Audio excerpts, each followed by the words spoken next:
Алтан хөх салхи.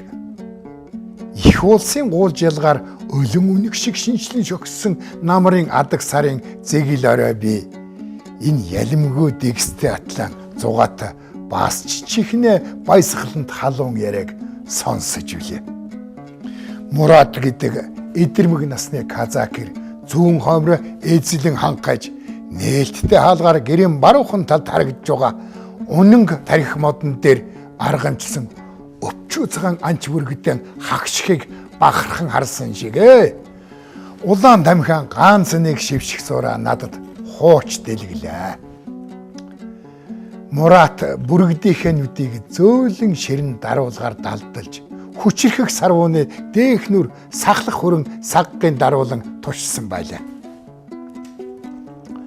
Бүргэд үе далавчаан дэлгэн улам омогшин өндөлцгөн нин омог сүртэй. Газраар хөглөрсөн цасны утаа саарл үл уулын хормоо билөөд өндөлдсөн мацх шиг харагдана. Мурат энийх уулын хад хавцал оргил халилд хар багаасан анч бүргэд хөөцөлдөн дүүлж буйлж ан авд шинтэн залуу сайхан насаан үрэн таран гээсэн нэгэн гэхэд хэлж болно. Тэрэнд 10 одон зүүч аймгийн даргын ширээ тэгнүүлж тал засаж нэг их баярлаад байхааргүй хинэггүй харин зулцсан бүргэд ганцыг богон дээр нь суулгаад өгвөл ястаа нэг лавтай 100 наслж чадах шулуухан казак ирвэл тэрний хөөргөн замтай ярианаас нь бэлгнээ танигдчихвээ. Энэ нь харин ихэнх казакуудын нийтлэг зам байж мэдх юм шүү. Мурат гэдэг маань Монголдуухан хатчих хамрынхаа доор ирвэхэ шар сахал сэрвэлзүүлсэн зулаа дээр Запорожийн казакуудын шиг шингэн саарл хөхөлтөн дээр эргэлдсэн хөнхөр духанд нь ганц гүн үрчлээс гууж ялах шиг сүйдэртэж ухархайдаа жижигдсэн залирхуу ногоонууд гялалцах нь бас чи юмд сүүхэтэн төрх байлаа. Сэтгэл нь буцгай дэвэргэн дуун нэг чанга ам нээж нэг эхэлсэн бол ярда үгэн завсар нь амьсгал шурах чөлөөгүй урсгаж өгөн шүү дээ. Өөлсөн хүнд ялимгүй дэгс яриатаач тэрний улаан цайм худлаа гэд баталчих баримтгүй үнэмштэл айлдан сонины цаасанд ороосон улаан дүнсэн 2 живжруугаан зөөж хэлээрээ чигсэн хэнэггүй нэгэн эр. Тэр эхлээд надад энэ намрын анхны харуунаар аргамж уяанаасаа суулран мөнгө хөх тэнгэртэн дураараа илэн халин нисэх цагаан хүлээж байгаа үнэн итгэлт ухаантай хөрөн бүргдэн амьсгаа авах чөлөөгүй хэсэг магтлаа. Анч бүргдийг 7 нас хүрээд ёс төр үлдэн сайн ханийн журмаар хангардын хүчит далавчинд нь сүү цагаан эдээнийхээ дээжийг хүртэн уул усанд нь эргүүлж тавьдаг учиртай гин. Тэр заншлаараа өнгөрсөн жилийн намар Мурат энэ хүчит жигүүртнээ хөхтөн гэрт нь залсан ч нөгөө гэр амтай амт нь эргэж тойрч инээ тэрэ болоод бахаар нь өрөвдсөндөн буцааж авчираад барин энэ намрын харуутаа ахин золгуулах гэж байгаа нь энэ юм байх л да. Муратын энэ зориг хүч нь биендээ багтаж ятсан анч бүргэд эзэндээ үнэнч үг яриа дуудлагын 3 саахалтын газраас сонсож иргэдэг муу хүнээс илүү ханилгаатай юм баха. Газрын бүргэдийн өнгө зүсэн ч өөр гин. Өлгий ховдын бүргэд өөр зүстэй шүү. Нэг нь өвчөө цагаан байхад нөгөөх нь булган хөрөн зүстэй байх. Энэ тухайга надад бараг л бүтэн цаг хуучлан ярьсан хөөрснөн мартах шахан бодилж үзлээ. Энэ ч бас анчин хүний сэтгэлийн хий гэдгийг би нэг муухан гадарлаж байлаа. Анчин хүний иймэрхүү салхитай яриа хаа газар зугаатай байдаг хойнд хэн түүнээс буцах вүлээ дээрнэ. Мурат сонинд хуруу бүдүүн тамхи ороож намайг өнөөх залирхуу ногоо нүдээ эргэлдүүлэн харахтаа уруулн тэрүүхэндээ чивчилзэж байсан нь дотор сэтгэлийн хамгал үгэнд тэр ирвэхээ сахалт нэмгэн уруулын цаана багт зөвхөн сад тавихад бэлэн болсон юм шиг инээдэмтэй харагдчихвээ. Би ч яг тэрний хэрхэн буу халахын тэс чадан хүлээлээ. Ийм цагт хүний төвлөрсөн ухаан санааг өмүүлэх гэдэг олзон амнаасаа алдлаа гэсэн үг. Мурат тамхихан асан утааг нь сэвшээд мөнөх хөглөн хэвэнд нь эвдэрсэн хэдэн хуруугаараа тэр бүхэнд нь сөрвөлгөн ээлснэ. Өш чи одоо юу гэж бодож байна? Гэж нүдэн илт сэргэн намайг дахин жоохтой харснаа. Гэж хоолойгоо засан дотрон өөрийгөө сайшаа жоомолзож сээхэлцээр. Өш энэ манай энэ чинь биш нэ. Шонын аль өслөг том зээрнээс бол одоо ооныг нь чилээд одоо дайчин шүү дээ. Уржныгийн дод туулаад эгдэхин талд энийг ан авд харж гэнтхэн хэсэгзээр ханаас гараад ирсэн кемэд бүүмэд гараад ирдэг байгаа. Тэгээд энэний маш кэтэн хомс ганцунд чигдэг жахан байж суухан аргагүй өндөлж гарлаа шүү. Ой баргал морин дээрээс минь нисхинэ гог татаад нисгэн голгол айд мөжгүй штэ гайхал да. Гараад байсан чинь буужгэнсэн олон зээрэн дунд ой яг муу саарл гурих элдэж явдаг байгаа да.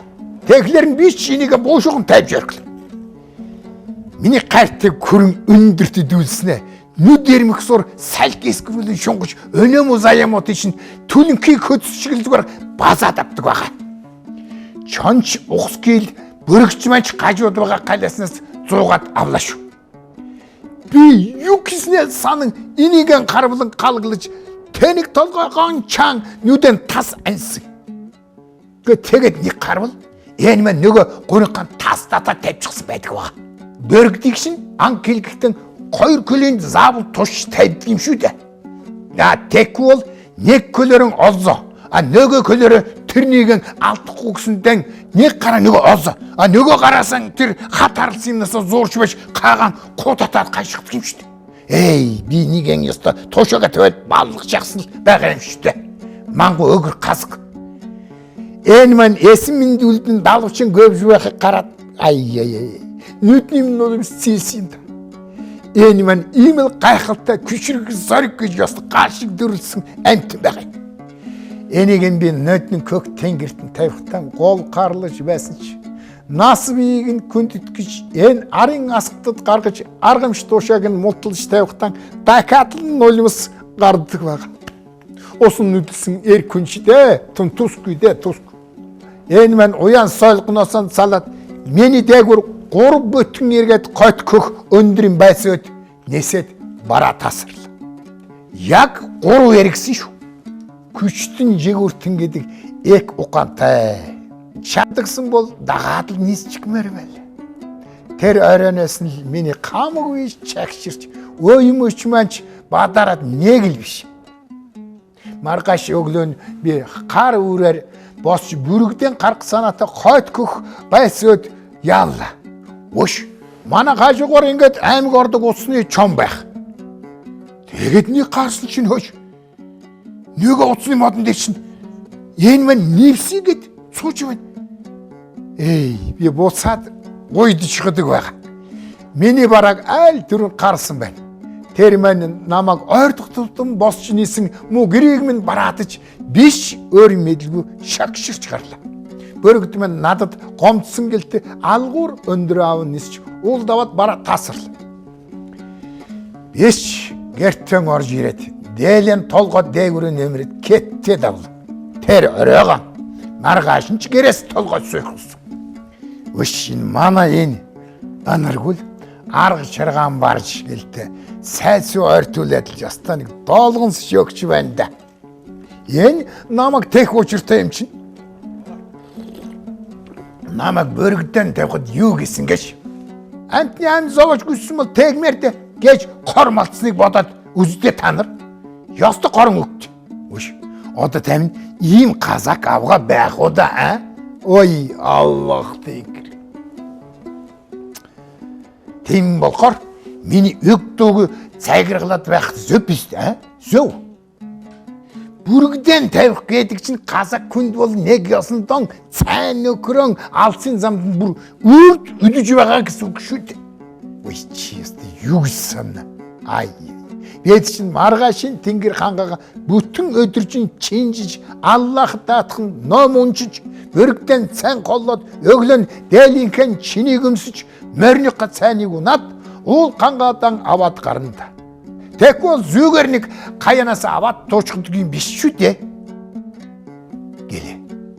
Мурат хэний ч зориглон хийж чадахгүй гавьяа байгуулчихсан юм шиг.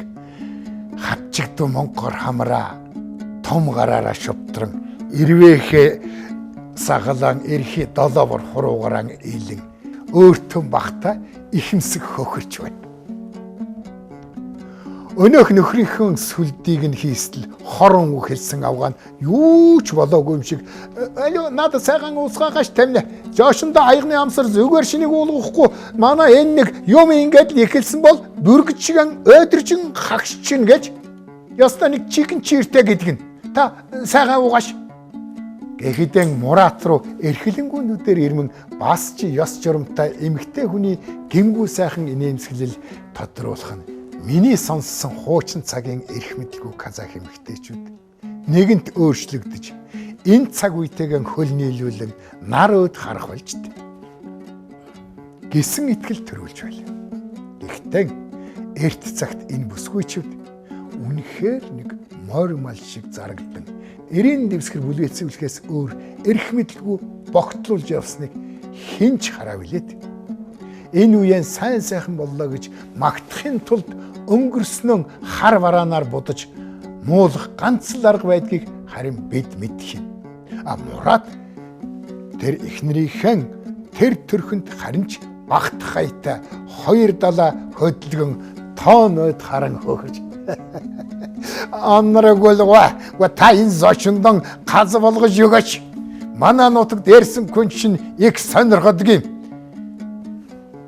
Бэдич газаран дайлах дуртай. Бүр нэг хүнд юм амсуулах шиг болдгийм. Гэсээр түрүүний яриагаан үргэлжлүүллээ. Тэр бүр нэг үнэн санаанаасаа ертөнцийн ухаанд хүчтнийхэн тухай ярих гэж улмаа яарч байлаа. Тэгээд Мурат бэргдэн тавьснаас гош таалгүй минь үгүрч гисэн юм шиг эсгүрч бүр чön болгон зүүдлээд болдгоо. Энэ анаргуулыг гарахад хүртэл дургу хүрээд байх юм чинь. Огонч энэ мэд хоёр ч юуны хамаатай билээ дээ. Тэгээд нэг өглөө кокондрийн байцаад гараад цогцглоо. Ядахта булган күрнийхэн бараагч болтугай нэг харах санаан тэрэлд. Тэр үнэхээр усны булга шиг гүн күрэн амтэн чи өөрөө гарч байгаа биз дээ. Тэгт яасан гэж. Ууш. Яасан гэж. Би маргааш өглөөний нарнаар танд энэ код коксоког харуулна. Жинхэнэ жигүртний орон гэдэг л тэр байх. Ястаник. Тэр кок зохионы зүүн талаар нээсэс юм шуугаад ороод ирсэн чинь энэ мэн байдаг байгаа. Ууш. Би ч гэсэн өөр юм мэдл зүгээр бүргдэн дуудан шогширсан байлаа шүү. Миний хүчт гүрэн намайг мөл 3 ториод баруун бугун дээр ирж суугаад мөрөн дээр гошуугаан нийлдэг байгаад. Ой. Хоёр нүдний нулимс зүгээр аяндал үрлээд гарчихсан. Ухаантай бүргэд ирнэ ээснийн 3 эргдэг. Би бүргдэн гар дээр нь цулган эргэж ирэхэд манай анарг бол золтол намайг тээврээд авчихсан. Гэвэл эхнэр хүй яадаг вүлээ худалж гэдгэн гэвэл тийм ч дургүй биш нэмсгэлээ. Тэгтэл Мурат үтгэгд ягт. Миний өнөө өвдөж заваагаад байсан өөгөр завлах шин аяндан илар ширч одоо ир шулуугаар сагсан ч одоо ажир харгүй болсон байгаа биз дээ. Энэ жил яадагч байсан күчт гүрнэ тэнгэрт нь тавина. Энэ маань 8 нас хүрч байна. Бас ч насчлаа. Ёстой юм ёсорол болг. Би дараа нь өөр нэгийг бариад л аван чүд. Ан авдад сурган гэжил бэн ажил болно. Тэгтэн бэргэд ухаантай антин болгоор доорхно цурнда цурн. Энэ маань одоо өөрийн зоргоороо ярих цаг нь болсоо. Уяа цайлгоосоо нэг мөсөн суларсан бүргэд эзэн гэрээн эргэж зовоодг юм шүү. Тэнгэрт нь тавьсан бүргдэн эргэж барьсан над шиг хүн лав манай нутагт байхгүй. Би энэ амьтныхын жаргалаас нь томсолсон юм аа. Тэгээгүйсэн бол кök тэнгэртэн далавчаан дэлгээд өөрийн ярихаар явахгүй юу? Амьтан жаргаа чадаагүй хүн чинь өөрөө яаж жарах юм бэ? Гэсээр Мурат гүнээр санаалдлаа. Хөх өндрийн байц шиг тэр хөхөр надад яагаад ч юм их л дотн санагдсан бөгөөд бид харин хожимоо бүр өнөө хүртэл эргэн нүр учирсангүйч бас мартаагүй. Тэрний ялимгүй дэгстэй атлан сонирхолтой яриа санаанд минь үлдэж бүргэд эзнэн иргэдгийм гэснэ нь чигүртний хүртэл өөртөө дасгаж чаддаг ухаан түүний ярианд хуудуу байхгүй гэдэгт итгэхээс өөр яалтай билээ. Хүрэн бүргэд хэнэггүй цайлгахан казакерийн алтан нутаг хөхөндрийн байцаалтан хаан хөх салхи шаргал нарны дор налааж байгаа. Тэнд Муратын булган хүрэн бүргэд илэн халин хараа цуцсан өндрөөс ихээ юмыг харж илэн халин явж байгаа. Мурат ч гэсэн өөрөө сайн сайхан амьдралаа бүргэдийн өндрөөс харж яваа байх.